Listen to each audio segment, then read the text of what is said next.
Buenos días, amados hermanos. Tengan ustedes un bonito día, un excelente día. Este es el día que hizo el Señor. Nos gozaremos y nos alegraremos. Bienvenidos a todos. Es el tiempo de compartir la palabra y vamos a orar para poder entrar a la palabra. Amado Dios y Padre, en el nombre de Jesús venimos ante tu santa, preciosa y poderosa presencia. Te damos gracias por la semilla incorruptible de tu palabra, la cual alimenta nuestros espíritus y nos perfecciona y nos hace mejores, Señor, para cumplir con tu santa, preciosa y poderosa voluntad, Señor. En el nombre de Jesús, gracias por la unción para enseñar tu palabra. Ponemos este tiempo en tus manos y abrazamos tu palabra en el nombre de Jesús. Amén y amén. Están ingresando dos personas más. Están ingresando. Bueno, ahora sí apago los micrófonos. Bueno, la semana pasada comenzamos con la primera parte de nuestro tema o sermón, la cruz, el centro de todo. Permítame tomar un poquito de agua. Ahora sí, nuestro tema es la cruz, el centro de todo. La semana pasada vimos 6 aspectos, estamos estudiando 6 aspectos de la cruz. La primera parte fue un total y perfecto sacrificio y a través de la cruz vemos la gracia sobrenatural de Dios que es liberada. Hoy día vamos a ver la segunda parte que es la liberación de la gracia sobrenatural de Dios. Para esto tenemos que tener en cuenta que el cristianismo no es un conjunto de reglas, no es un conjunto de leyes. La nación de Israel ha tenido y tiene un conjunto de leyes que le fueron entregados a Moisés siglos atrás. Y Pablo nos dice que la ley es, número 1, perfecta. Número 2, es justa. Número 3, es santa. Y número 4, es buena. Entonces la ley de Moisés es perfecta, justa, santa y buena. Y en lo que se refiere a la ley de Moisés, nadie puede mejorarla. Porque si pudiéramos mejorar la ley, entonces no hubiera habido necesidad que Jesús tuviera que venir a la tierra. Los cristianos, hoy en día, los cristianos que más hablan sobre la gracia no entienden lo más mínimo de lo que es la gracia. Hay personas que dicen que no estamos bajo la ley y sin embargo ellos construyen su propia ley. Ellos construyen su conjunto de reglas o reglamentos religiosos que muchas veces son bastante complicados. Y algo que tenemos que entender es que si la ley de Moisés no lo hizo, nada lo va a hacer. La ley bautista no funciona, la ley pentecostal no funciona, la ley católica, nadie lo puede hacer. Nosotros jamás podríamos mejorar la ley de Moisés. ¿La ley de Moisés falló? No. La ley de Moisés no falló, y no porque hubiera algo malo en la ley, sino porque había un problema. Y ese problema y eso algo malo somos nosotros. Nosotros que somos o éramos incapaces de obedecer la ley a causa de la debilidad de nuestra naturaleza carnal. Entonces, el problema de la ley no era la ley en sí. El problema de la ley somos nosotros, nuestra naturaleza carnal pecaminosa. Ese es el problema. Vamos al libro de Gálatas. Vamos a Gálatas capítulo 3, versículos 11 y 12, para los que tienen su Biblia a la mano. Gálatas capítulo 3, versículos 11 y 12. Y leemos. Y que por la ley ninguno se justifica para Dios. Es evidente, ¿por qué? Porque el justo por la fe vivirá. La ley no es de fe, sino que dice, el que cumpliere con este reglamento, con estas cosas, vivirá por ellas. Entonces, tenemos en pantalla Gálatas 3, versículos 11 y 12. La parte en negrita dice, por la ley, ninguno se justifica para con Dios. Y aquí el apóstol Pablo nos dice que nunca nadie podrá alcanzar la justicia de Dios por medio de la ley. Y aquí el traductor ha puesto la ley, lo cual es correcto porque el traductor tiene en mente la ley de Moisés. Pero si quitamos la palabra la, nos queda ley y sigue siendo ley. Y nadie puede alcanzar la justicia de Dios o la justicia con Dios por medio de una ley. No hay ninguna ley que nos habilite o nos capacite a alcanzar la justicia de Dios. ¿Por qué? Porque esa no es la forma de llegar a ser justos ante Dios. Y esa es una de las más frecuentes declaraciones que se hacen en el Nuevo Testamento. Lamentablemente es la más ignorada por el cuerpo de Cristo.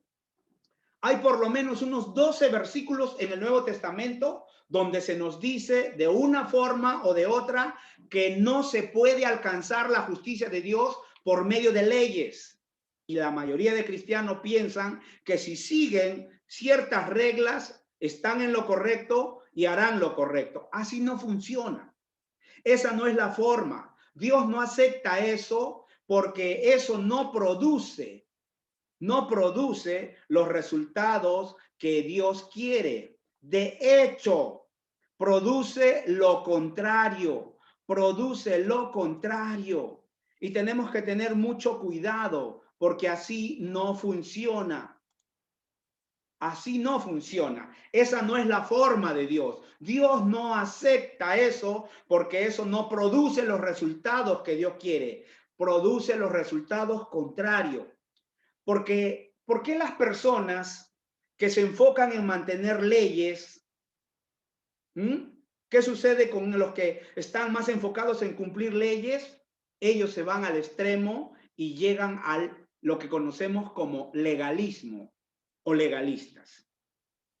Y hay que tener cuidado con el legalismo. Hay que tener mucho cuidado porque cuando conocemos acerca de la justicia de Dios y no practicamos la santidad, nos vamos al extremo de lo que conocemos como el libertinaje.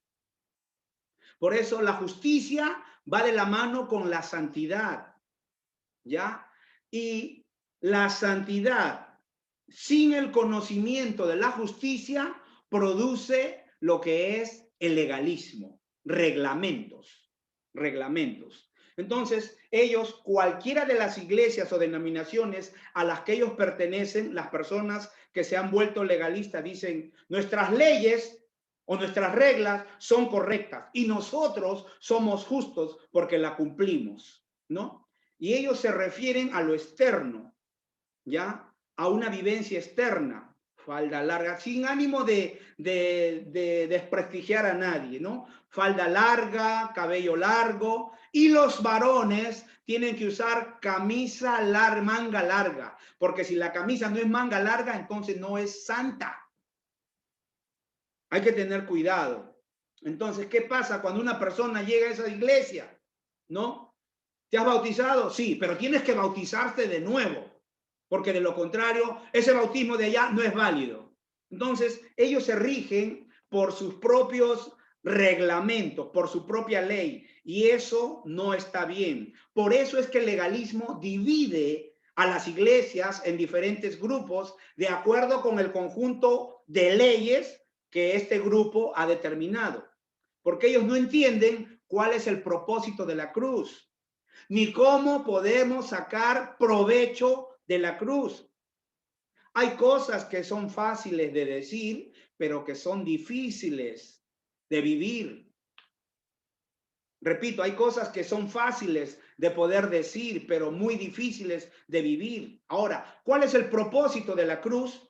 El propósito de la cruz es llevarnos al final, que lleguemos al final de toda nuestra sabiduría y de toda nuestra fuerza. ¿Para qué? Para demostrarnos que es completamente inútil y que nosotros solo podremos estar listos para entrar en la gracia de Dios cuando hayamos agotado nuestra fuerza, nuestra propia fuerza y nuestra propia sabiduría natural humana.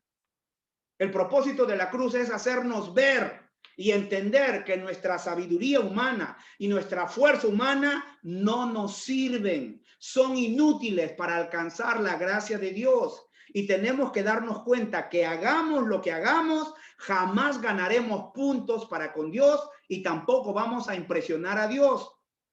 Solo cuando reconocemos que no es por nuestras fuerzas, solo cuando reconocemos que es Jesucristo en la cruz del Calvario, en su obra a nuestro favor, entonces estaremos listos para recibir de la gracia de Dios.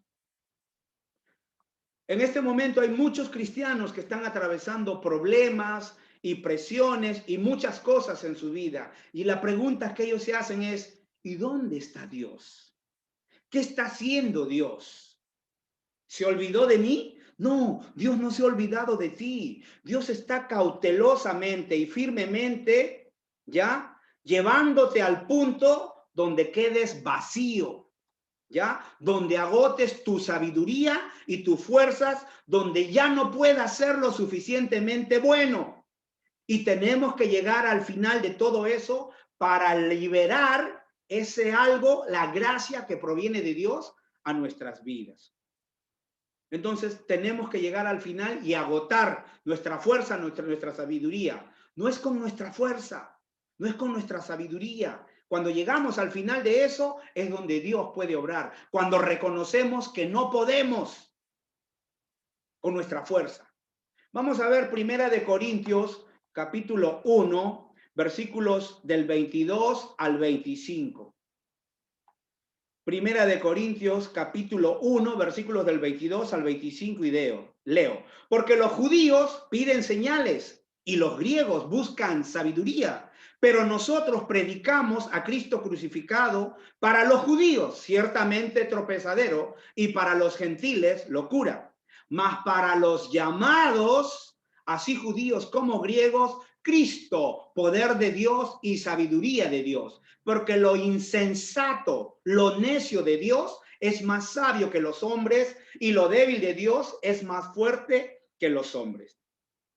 El versículo 22 nos dice, los judíos piden señales y los griegos buscan sabiduría. Y eso no ha cambiado. Eso es tan cierto hoy en día como cuando lo escribió Pablo.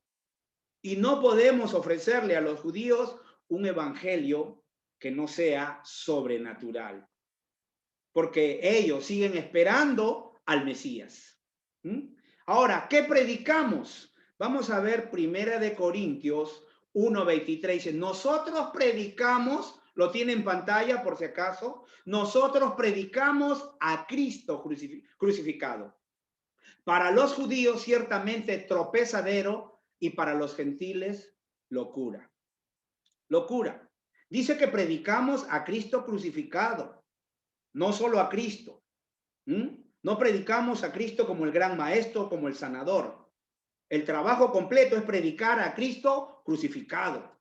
Y Cristo crucificado, tropezadero, dice.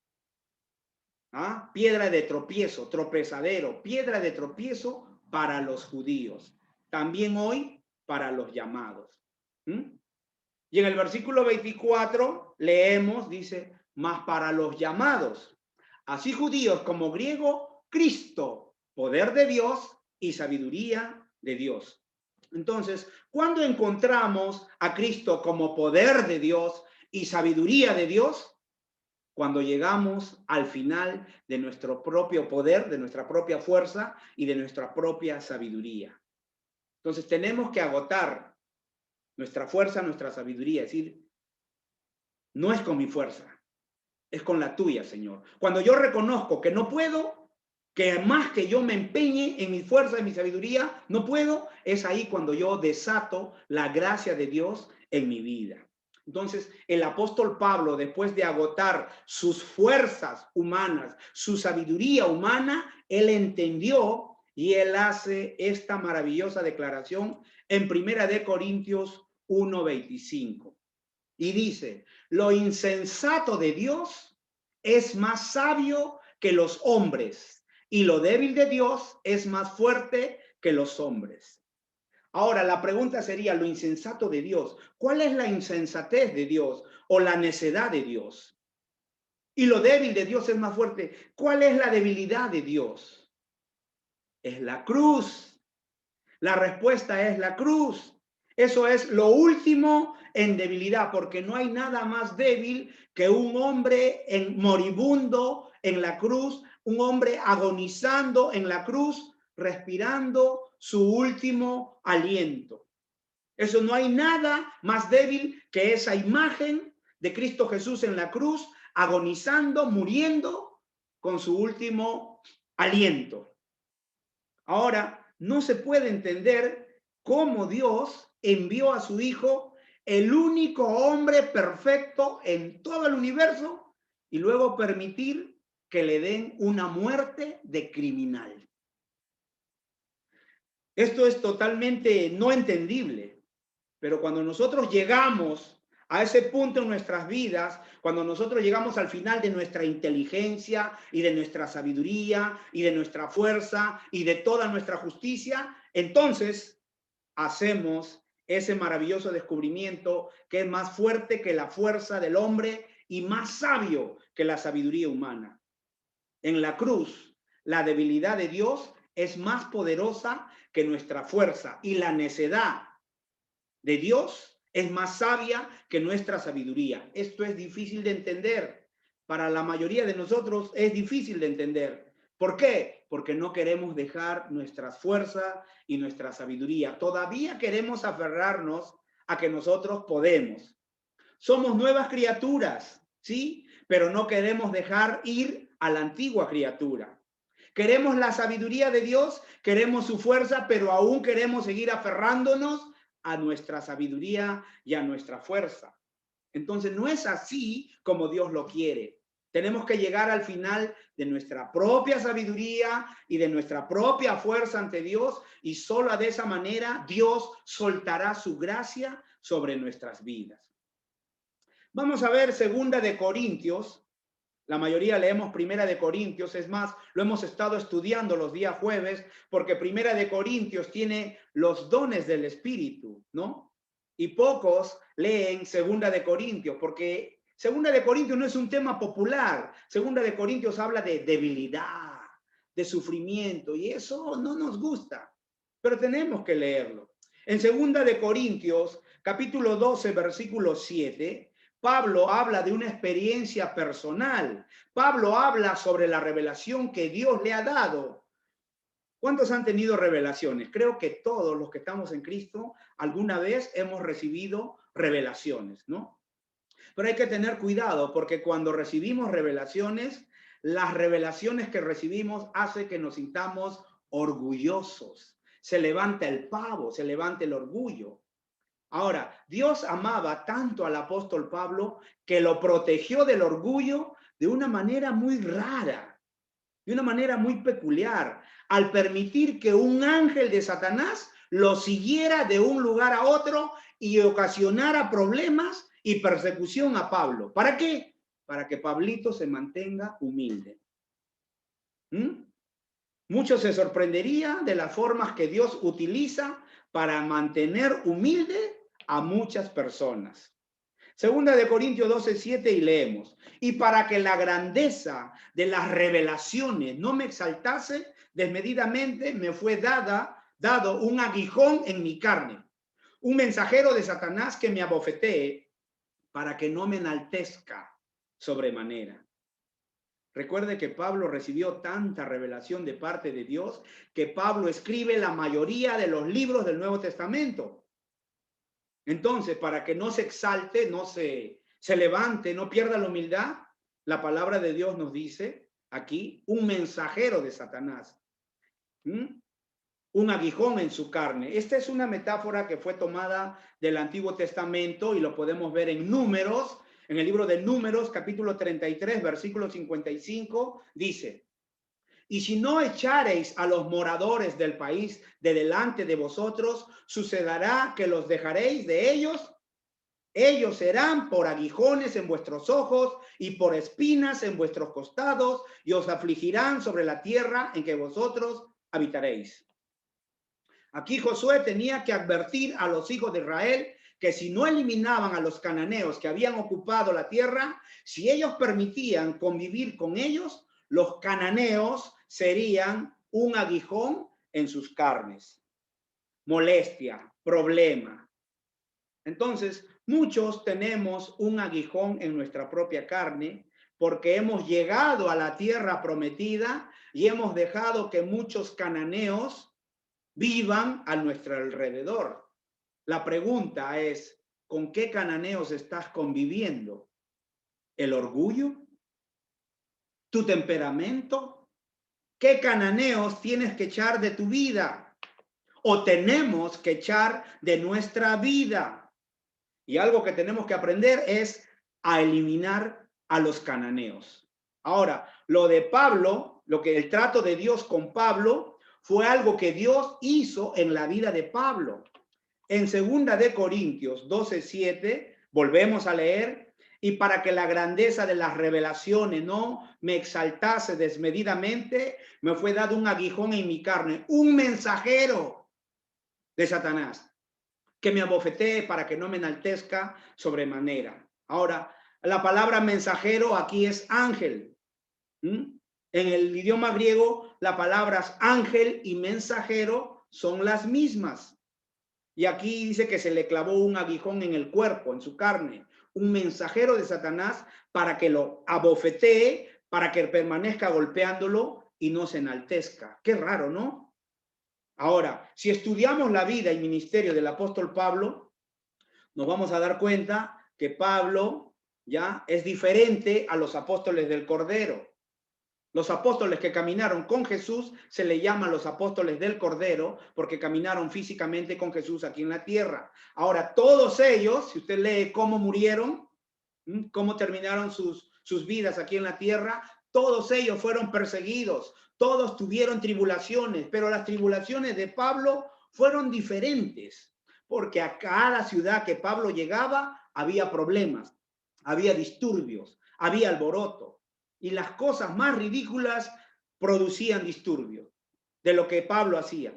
Vamos a ver un ejemplo, ya en el libro de Hechos, porque en Filipos, por echar fuera a un demonio de una joven, ya, la ciudad se alborotó. En Hechos 16, versículos del 16 al 24, y leemos: aconteció que mientras íbamos a la oración, nos salió al encuentro una muchacha que tenía espíritu de adivinación, la cual daba gran ganancia a sus amos adivinando. Esta, siguiendo a Pablo y a nosotros, daba voces diciendo: estos hombres son siervos del Dios Altísimo, quienes os anuncian el camino de salvación. Y esto lo hacía por muchos días, mas desagradando a Pablo, este se volvió y dijo al espíritu: te mando en el nombre de Jesucristo que salgas de ella. Y salió en aquella misma hora. Pero viendo sus amos que había salido la esperanza de su ganancia, prendieron o capturaron a Pablo y a Silas y los trajeron al foro ante las autoridades. Y presentándolos a los magistrados dijeron: estos hombres, siendo judíos, alborotan nuestra ciudad y enseñan costumbre que no nos es lícito recibir ni hacer, pues somos romanos. Y se agolpó el pueblo contra ellos, y los magistrados, rasgándoles las ropas, ordenaron azotarles con varas. Después de haberles azotado mucho, los pusieron en la cárcel, mandando al carcelero que los guardase con seguridad, el cual recibió este mandato, los metió en el calabozo de más adentro y les aseguró los pies en el cepo. Vemos que después de haber echado este demonio de adivinación, este espíritu inmundo de adivinación de la muchacha que era esclava de unas personas que la utilizaban para ganar dinero, en pocas horas Pablo y Silas estaban en una cárcel de máxima seguridad. Y eso no es normal, eso no se puede explicar. Pero ese ángel de Satanás estaba moviéndose en contra de Pablo, y a donde quiera que Pablo iba, las cosas terminaban mal. Con Pablo, por lo general, el común denominador era o un alboroto o un avivamiento, o las dos cosas a la vez. Y la iglesia hoy en día está dormida. La iglesia necesita un despertar, un alboroto, para que podamos tener un avivamiento. Y Pablo dice que todo el mundo sabe que Dios responde a las oraciones de los apóstoles. ¿Mm? Pero Pablo, ¿qué dijo? Vamos a leer 2 Corintios 12, versículos 8 y 9. Respecto a lo cual 3 veces he rogado al Señor que lo quite de mí, y me ha dicho, bástate mi gracia, porque mi poder se perfecciona en la debilidad. Por tanto, de buena gana me gloriaré más bien en mis debilidades, para que repose sobre mí el poder de Cristo. En el versículo 8, el apóstol Pablo nos dice que 3 veces le ha rogado al Señor que quite de él, ¿no? Que quite de él ese mensajero. ¿Mm? ¿Y qué le respondió el Señor? Nada. Bástate mi gracia, bástate mi gracia, bástate mi gracia. Porque mi poder se perfecciona en la debilidad. Entonces, 3 veces le rogó el Señor no le respondió. Hay muchas personas que están orando por algo y están esperando que Dios les confirme algo.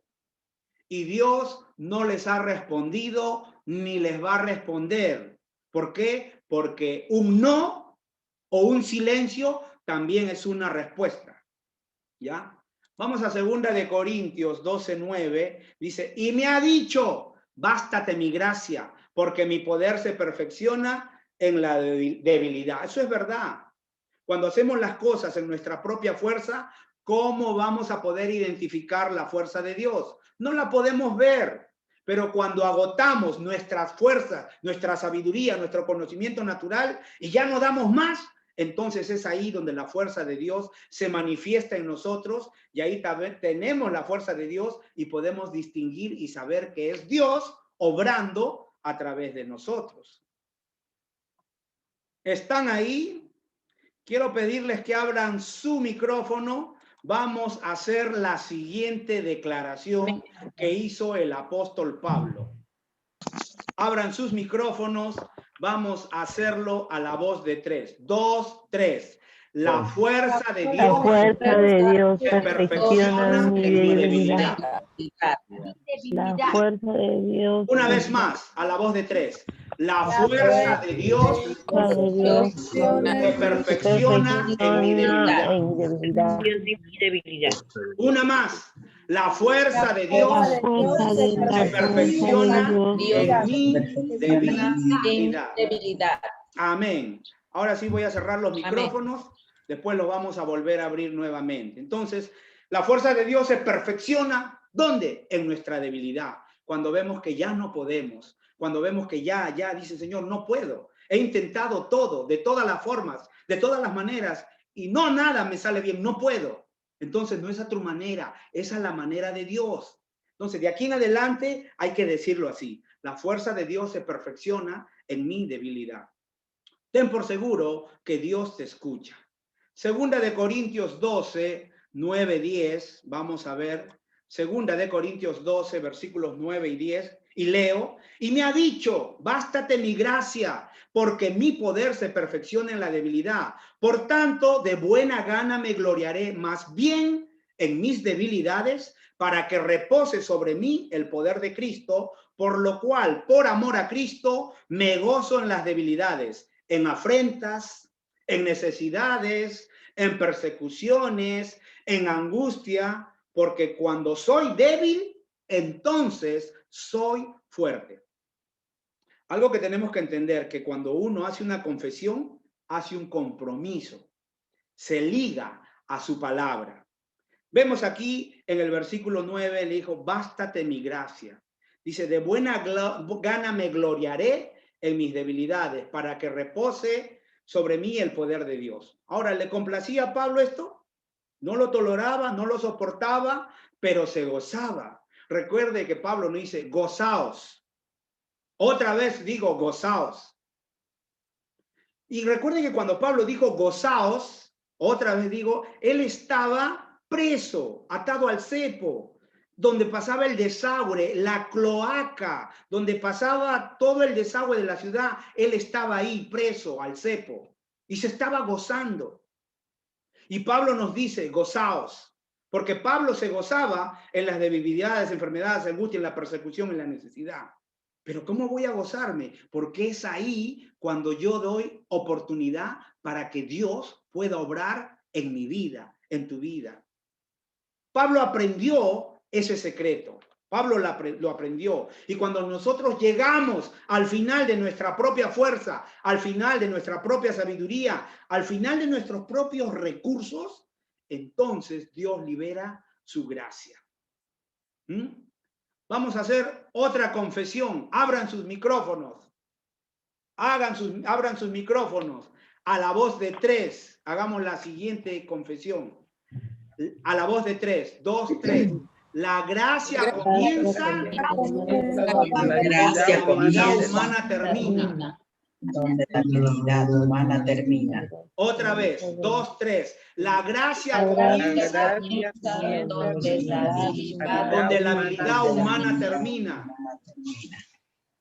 Una más, para que no se nos olvide. 2, 3. La gracia comienza donde la habilidad humana termina. Amén. Amén. Vamos a continuar. Ya apagué sus micrófonos. Entonces, mientras usted haga todo por sí mismo, no califica para la gracia de Dios. No lo necesita, pues no ve que tú lo estás haciendo. Entonces dice, oye, pero si tú lo estás haciendo, entonces ¿para qué me llamas? ¿Para qué clamas a mí si tú lo estás haciendo? Entiende, en tu fuerza no va a ser. La gracia comienza donde la habilidad humana termina. ¿Y cuándo Dios tendría que liberar su gracia sobre nosotros? Cuando llegamos al punto donde ya no podemos más. Entonces, tenemos que hacerlo. Ahí recién calificamos para poder recibir de la gracia de Dios. Vamos a ver Gálatas 2:20, porque ahí encontramos otra confesión de Pablo. Y vamos a ver cuántas veces Pablo mismo confiesa su fe y su posición. En el Nuevo Testamento nunca encontrarás una confesión negativa de parte de los apóstoles. Pero es triste ver a la iglesia, incluyendo a sus ministros, hablando negativamente. ¿Qué confiesan? No puedo, no tengo, no sé. Entonces los apóstoles no hablaban de manera negativa, no porque fueran personas seguras, sino porque ellos aprendieron, ya habían llegado al final de sus propias fuerzas. Ellos llegaron al final de sus propias fuerzas. Gálatas capítulo 2, versículo 20 dice: con Cristo estoy juntamente crucificado, y ya no vivo yo, mas vive Cristo en mí, y lo que ahora vivo en la carne, lo vivo en la fe del Hijo de Dios, el cual me amó y se entregó a sí mismo por mí. Pablo, ¿qué está diciendo Pablo? Como resultado del sacrificio de Cristo Jesús en la cruz, yo he llegado al fin de mi vida. Entonces, Pablo, ¿qué estaba diciendo? Que cuando él entendió la obra de la cruz, él murió. Porque dice, ya no vivo yo, Cristo vive en mí. Lo que Pablo está diciendo, que ahora es Cristo quien está viviendo en él y a través de él. No es Pablo quien está viviendo, sino Cristo. Y eso es lo que quiere Dios, que esto no sea solamente una escritura, sino que sea un rema en nuestra vida. Ya no vivo yo, Cristo vive en mí. Ya no es con mis fuerzas, ya no es con mi sabiduría, es con la sabiduría y las fuerzas de Cristo en mí y a través de mí. Les dije que aquí había otra confesión del apóstol Pablo. Así que abran sus micrófonos otra vez para poder hacer la siguiente confesión. A la voz de 3, 2, 3. Con Cristo estoy juntamente crucificado. Ya no vivo yo, mas vive Cristo en mí. Y lo que ahora vivo en la carne, lo vivo en la fe del Hijo de Dios, el cual me amó y se entregó a sí mismo por mí. Otra vez, 2, 3. 2, 3. Con Cristo estoy juntamente crucificado. Ya no vivo yo, mas vive Cristo en mí. Y lo que ahora vivo, lo vivo en la fe del Hijo de Dios, el cual me amó y se entregó a sí mismo por mí. El cual me amó y se Ahora vamos a entregó hacerlo una vez más, por mí. pero quiero que lo haga con entendimiento. No solamente leyendo de la boca Es para afuera. fácil Hágalo tratando de entender. entender. 2, 3. Con Cristo Con Cristo estoy juntamente crucificado. Y Ya no vivo yo, vive mas Cristo vive Cristo en mí. Lo que Y lo que ahora vivo en la carne, vivo en la fe, lo vivo en la fe en del Hijo de fe Dios, el cual me amó, el cual me amó y se entregó a sí mismo por mí. Amén, gloria a Dios. Amén. No es por mi fe, no es por tu fe, porque cuando Jesús llega, Él llega con su fe. Por eso la Escritura nos dice, Jesús, el autor y consumador de nuestra fe. Nuestra fe. Ahora sí voy a apagar los micrófonos, ya vamos a acabar ya, falta una hora nomás. Mentira, vamos avanzando. Ahora vamos a ver cuál es la clave para la santidad en el Nuevo Testamento. ¿Cuál es la clave? Todos queremos caminar en santidad, pero qué difícil que es, ¿no? Y la Biblia nos dice que sin santidad nadie verá al Señor. ¿Qué nos dice el libro de Hebreos, capítulo 12, versículo 14? Seguid la paz con todos y la santidad sin la cual nadie verá al Señor. En el Antiguo Testamento o en el Antiguo Pacto, la santidad consistía en cumplir un conjunto de reglas o reglamentos, cumplir reglamentos muy complicados. Y vemos en el Antiguo Testamento, en Levíticos 19:2, dice, habla a toda la congregación de los hijos de Israel y diles, santos seréis, porque santo soy yo, Jehová, vuestro Dios. Y en el Nuevo Testamento, en Primera de Pedro 1:16 dice, porque está escrito, sed santos porque yo soy santos. Sed santos porque yo soy santo. Y está hablando de la persona de Dios. Dios está diciendo, sean santos porque yo soy santo.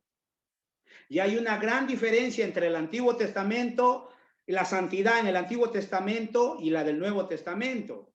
En el Nuevo Testamento no es por obedecer o guardar reglas o reglamentos. La santidad en el Nuevo Testamento no se logra por tratar de obedecer un conjunto de reglas. En el Nuevo Testamento o en el Nuevo Pacto o en esta dispensación en la que estamos viviendo nosotros, la santidad se alcanza por morir a nosotros mismos. Ya no vivo yo. Cuando Pablo llega a ese punto, a ese clímax donde él dice, ya no vivo yo, es porque dice, entendí, agoté todos mis recursos, todas mis fuerzas, toda mi sabiduría y no funcionó, no sirvió, no es a mi manera. Entonces, ya no vivo yo, ahora Cristo vive en mí, para que sea a la manera de Dios.